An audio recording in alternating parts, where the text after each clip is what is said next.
I agree 100%. There are things that are chipping away at a number that's already too low. Okay. So that motion dies on the table? Well, no, it's just, that's going to happen. That's going to happen. Letter C, the WAN contract. Thank you. Thank you. Thank you.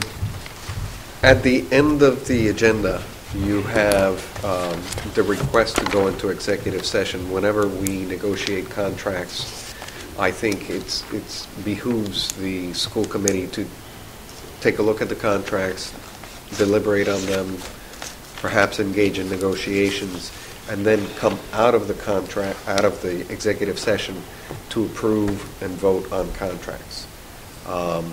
At this point, you have not seen a contract in relation to the wide area network, and I just wanted to alert the school committee that we have a proposal for you to look at, and I wanted to let the public know that we will need to come out of the executive to take any action on that contract, so to stay tuned and not go away. We did spend quite a bit of time talking to the provider that we currently use, and they've provided some alternatives for us. And hopefully we can come out of executive session after you take a look at the details and take a vote. Mr. Sullivan. To add to that, the current provider is indicated, it sounds like interest in continuing to provide the service. In general, I always think it's a good idea to survey other options for services. You will see, that's why I did not make any other comments other than we have information for you along those lines. We'll see that in executive. Yes, we will present that to you. Item D, update on the green project.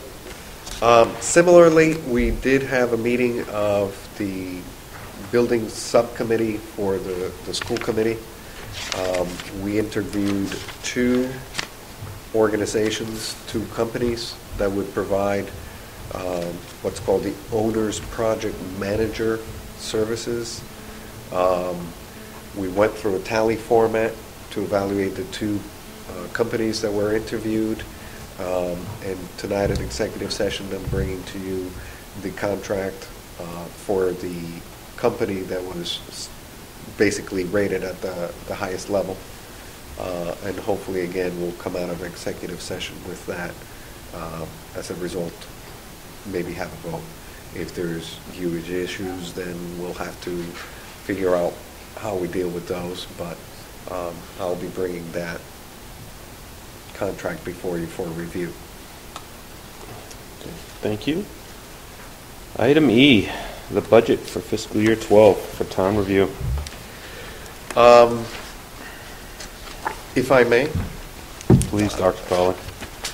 I want to make a couple of statements based on the vote taken a couple of weeks ago at the last school committee meeting. My first concern is a little bit of the timing that we're going to be running into rather quickly. At the last school committee meeting was the second time at presenting the list of options, possibilities, whether it be for increasing revenue or decreasing expenditures, and then also what a balanced budget would look like, what kind of things could be included under that balanced budget or level funded budget, if you will, and then what things would not be able to be included. So I know the town's already asked me when we will be sending down our budget, which includes all those individual budget line items, like how many teachers at what grade levels and how much we're going to pay for them. So I'm already feeling like if we're going to discuss the budget and make any substantial changes to what we're going to add or subtract or do with the budget, we really don't have months and months and months. I mean, we have maybe a month at the most, because it has to go onto the finance committee, and they're going to want to see the details. What is it going to be within that number that we send to the town? What's going to be in there? So that they can have enough of a detailed budget to either say we recommend or we don't on town meeting. And that has to be done before they can actually print the warrant. So backing from May 24th, I believe, is when they're setting the town meeting, backing it up, we're getting into probably April. So we have maybe a month, and maybe this school committee meeting and the next one on the 13th of April to make those decisions if we're going to make any changes based on what I already thought we had decided last school committee meeting 2 weeks ago.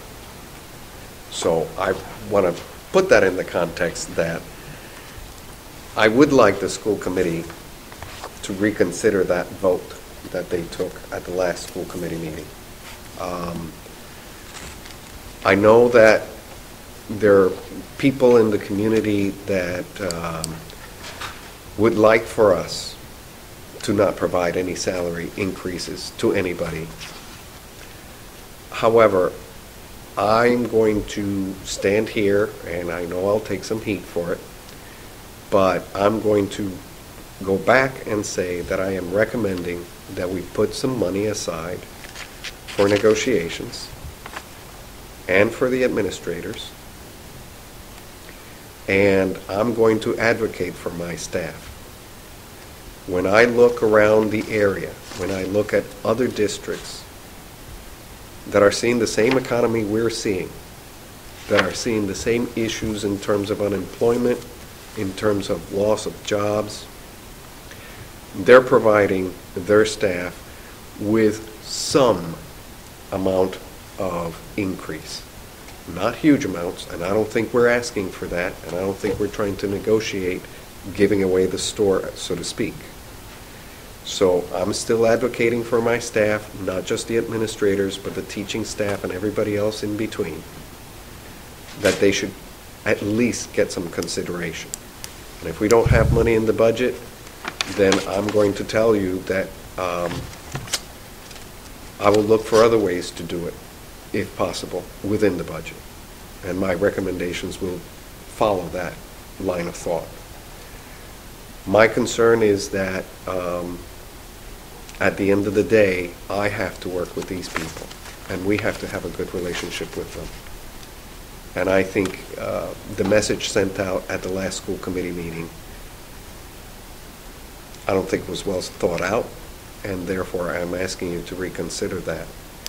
The other piece that I want to put out there is when people try to compare what our staff makes, I'm not sure what they're comparing it to, because I would put us against just about anybody in the Commonwealth to see how much of a benefit drain we are on this economy.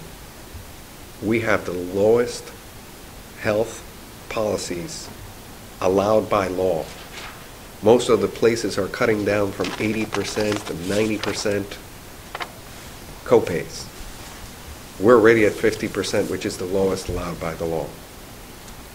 When we're talking about the benefit packages for retirement, take a look at the teachers. Teachers put out 11% of their, many of them, a good portion of them, put out 11%. And if you take a look at the projections on the teachers' retirement system, it is self-funding. So I'm hearing the rhetoric at the national, state, and local level that the public employees are draining the system, and I don't believe that's true. And I can tell you, when I compare us to other people in the Commonwealth, we are not the highest